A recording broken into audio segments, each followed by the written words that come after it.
Good morning বন্ধুসকল, মই যাম গুৱাহাটী। মাই বনাই দিয়া চাহ ভুজিয়া লগত খাই ওলাই আহিলোঁ। পুমীয়া হাড়খোপা ঠাণ্ডাৰ মাজে মাজে ধাননি পথাৰৰ মাজে মাজে গাঁৱৰীয়া সুন্দৰ অনুভূতি পিছফালে থৈ মই আহি আছোঁ। গাড়ীৰ পিছফালে বহি সংগীতে চলোৱা মোৰ ভণ্টি চলোৱা এখন 40-50 গতি বেগেৰে মই আহি পালোঁ খগ্ৰাপাৰ ষ্টেচন। টিকট এটা কাটি লৈ লগ পালোঁ মোৰ পেনেজনক। তেওঁ সুন্দৰ গান গায়। তাৰে এই গান শুনি শুনি গানৰ তাৰে পুমীয়া ঠাণ্ডাৰ কুঁৱলীবোৰ ফালি ফালি আমি ট্ৰেইনখনৰ কথা কৈছোঁ। মই আহি পালোঁ এইজনো আমি সকলোতকৈ ভাল ব্ৰিজৰ কথা কৈছোঁ, যি মহাবাহু ব্ৰহ্মপুত্ৰৰ ওপৰত ৰেলৱে ব্ৰিজখনৰ একা মনোমুগ্ধ কৰি যোৱা প্ৰাকৃতিক সৌন্দৰ্যৰ যি আৱৰি থাকে সকলোৱে জানে।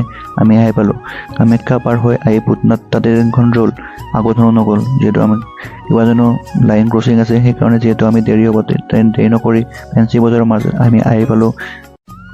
দুপৰীয়া আহিলোঁ, কিনো খাম ফেঞ্চি বজাৰৰ দোকানখনৰ পৰা পান এটা খাই আপোনালোকক এই ভিডিঅ'ৰ পৰা বিদায় দিলোঁ। Bye bye.